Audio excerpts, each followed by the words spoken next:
Buenas noches amigos y amigas, este es su canal del Peatón Analítico. Este es el primer video del 2020. Pues fíjense que el entramado sobre el mundo del crimen en México y sobre todo el crimen organizado, pues va tomando un tinte que desde hace muchos años pues ya estaba. ¿Esto por qué? Porque realmente lo que sucedió desde el 89, en este caso ya empezamos a hilar cabos. Siempre es importante empezar cuando uno hace un análisis sobre un tema desde el principio. Pero fíjense que en el 89, pues un joven ingeniero mecánico de la UAM ingresa al CISEN, pues como todo recluta, como todo aspirante, pues en los cursos de capacitación enseñan lo básico, en este caso a recopilar información, técnicas, cuestiones policiales de inteligencia, operativos, ojo, sin ser policía, porque hay una gran diferencia entre un agente del CISEN, de Seguridad Nacional, a un policía. Son funciones totalmente distintas, pero desde aquí empieza el entramado en donde pues realmente se tejió una de las historias más, pues en este caso, insólitas de la corrupción en el mundo de la seguridad en México, debido a que siempre estuvo ligada la corrupción hacia la policía, hacia los militares, pero en este caso inicia en el CISEN, una institución que derivó de la desaparición de la DFS, Dirección Federal de Seguridad, en donde pues hacían funciones de policía, hacían funciones de militares, de cualquier jurisdicción, en este caso desde municipal, estatal y federal, pero a final de cuentas los respaldaba su portación de arma, y en este caso de ahí salió ni más ni menos un personaje oscuro a nivel mundial. Pero veamos hacia atrás, ¿quiénes aspiraban a ser agentes de la DFS? Aquí hay un entramado pues entre exmilitares de alto rango. En este caso hay que hacer un análisis. Yo creo que no hemos hecho este análisis sobre los exmilitares retirados que han sido gobernadores en México. De ahí vienen también presidentes de la República, pero es donde tenemos que empezar a desmenuzar todo esto. ¿Por qué? Porque como les digo, si no empezamos con el principio, en este caso tenemos generales exitosos, como Lázaro Cárdenas, tenemos también que fueron presidentes de México,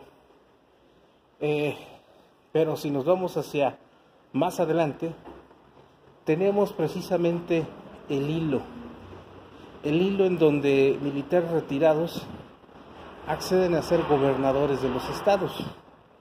Ojo, ¿cuál es la virtud o la facultad de un militar? Pues es la disciplina, la gallardía, la protección hacia el país, hacia el enemigo externo. Cuando se retiran, pues pasan, entre comillas, a ser ciudadanos comunes y corrientes, pero no lo son. ¿Por qué? Porque aún mantienen su grado, identificación y tienen la portación de arma de fuego, y sobre todo todavía los rigen las leyes militares. Entonces es aquí donde realmente empieza este entramado, en donde funcionarios que fueron instruidos, capacitados para servir a la patria, para obedecer órdenes, se convierten en los soberanos de los estados, al mando de un poder ejecutivo, donde hay secretarías de Estado a nivel estatal, ¿por qué no después a nivel federal? Pero no llegó a tanto. Pero a nivel estatal, al mando de policías, al mando de procuradurías, al mando de todo un aparato gubernamental. Entonces es donde hay una fusión, el tener mano dura, el tener poder tras el poder. ¿Por qué les digo esto? Porque hay una justicia militar, hay una Procuraduría de Justicia Militar, hay tribunales militares, en donde se procesan delitos del orden militar.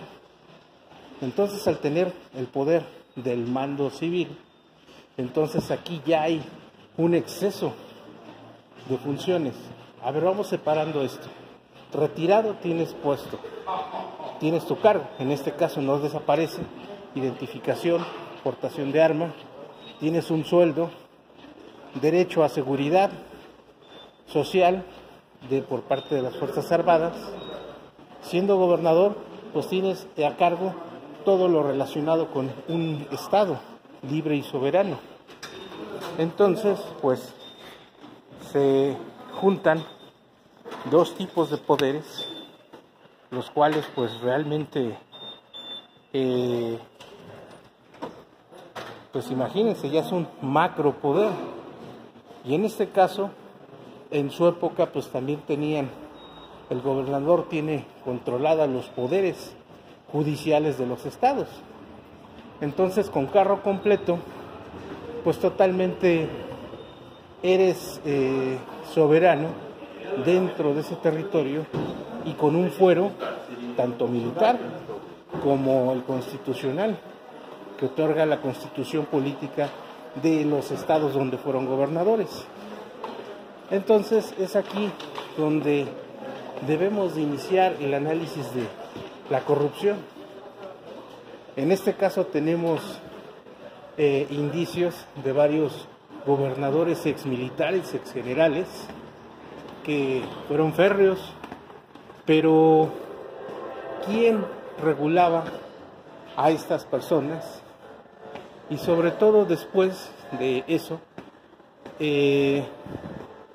pues desgraciadamente el poder va ligado también a la edad, los años y demás.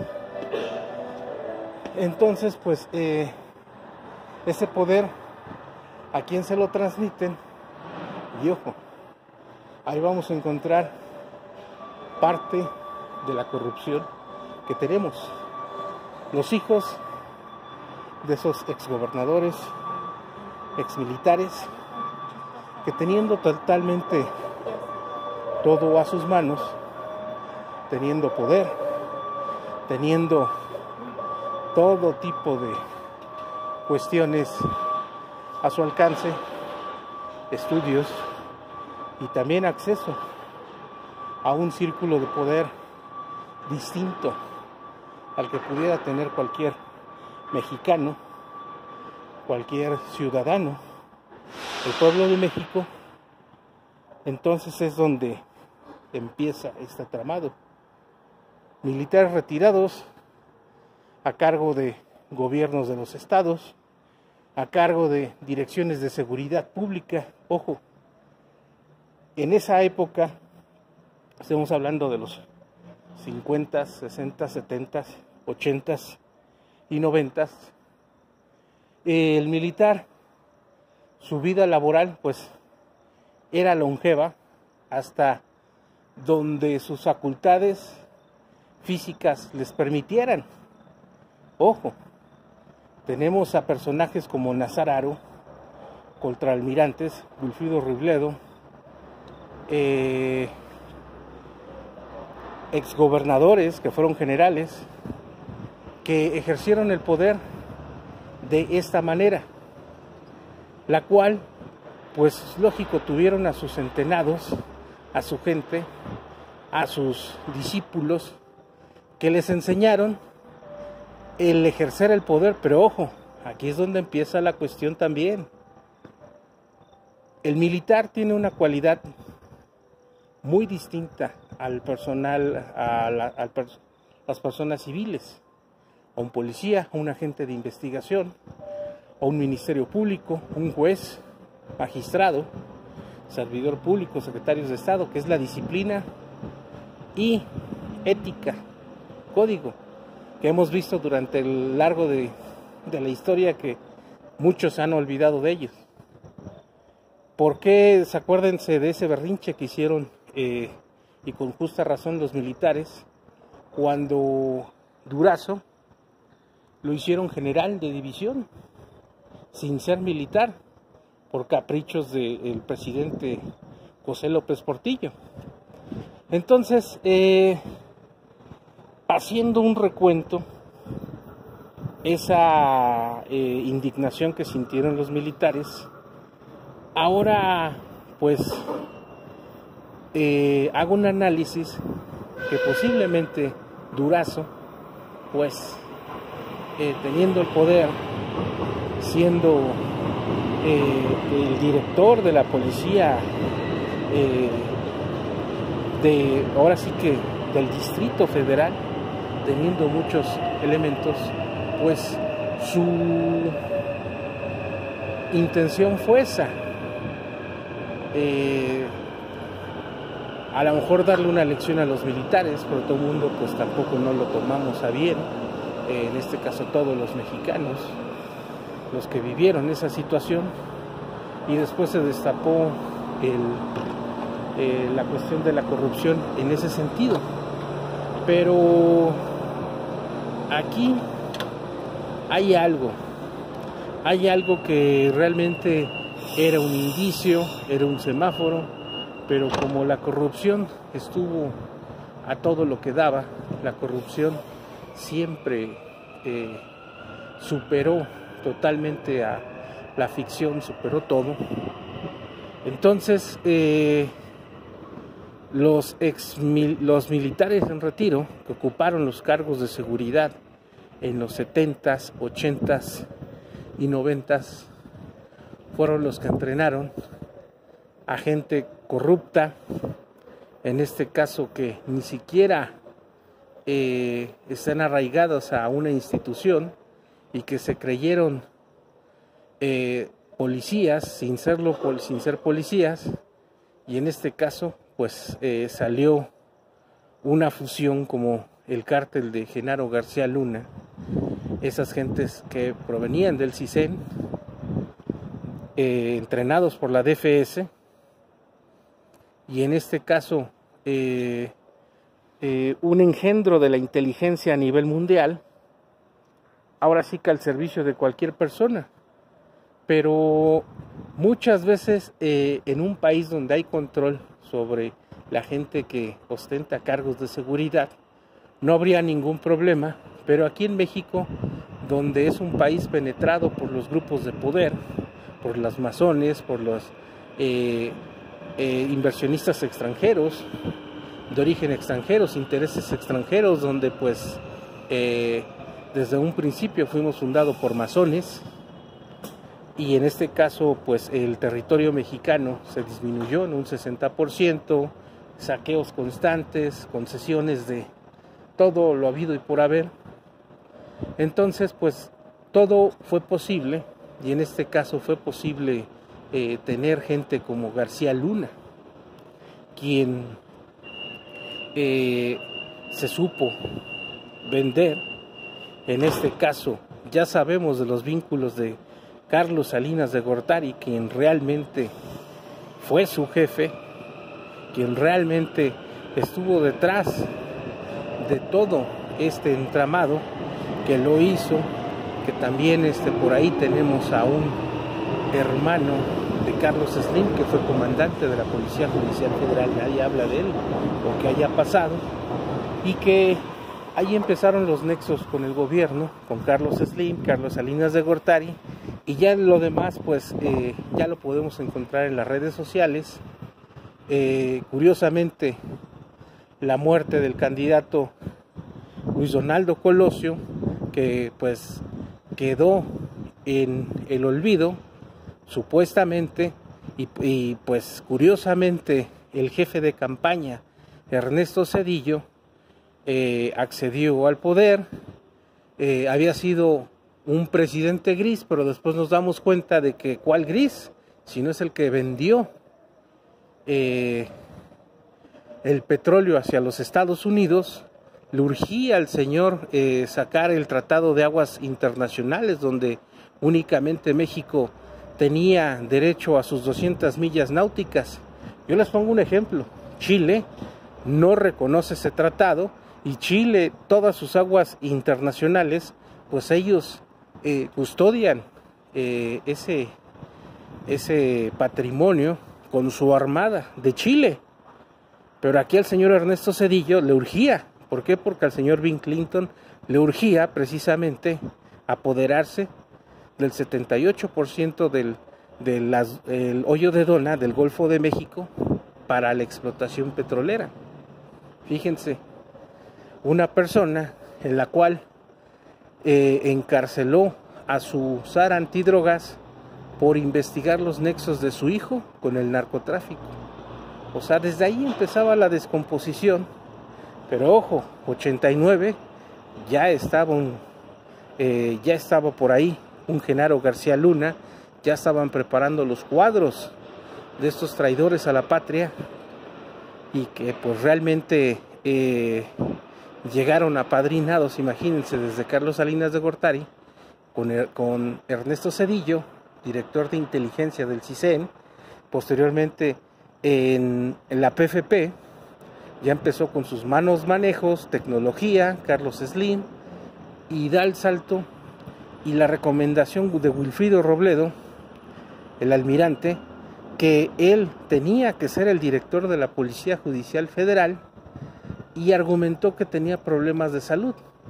No lo dudamos, pero recomendó a García Luna. Ahí es donde empezó la situación, donde ya los nexos con el crimen organizado estaban.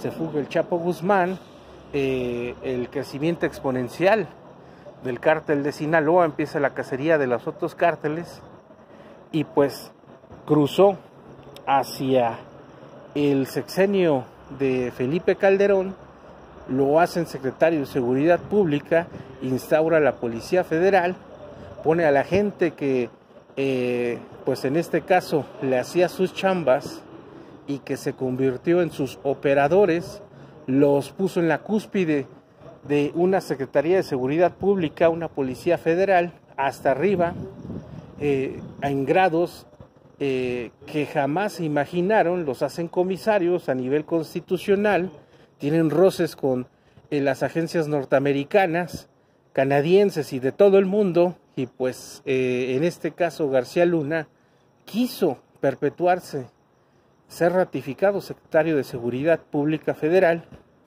con en este caso con Enrique Peña Nieto, pero Carlos Salinas de Gortari decidió que no. Entonces es como llegamos a este entramado. Lo tocaremos más a fondo hacia esta transición en mis otros videos. Suscríbanse a mi canal, denle like a mis videos y aplíquenle la campanita para que les llegue la notificación cada vez que hago un video, y nos vemos hasta la próxima. Hasta luego.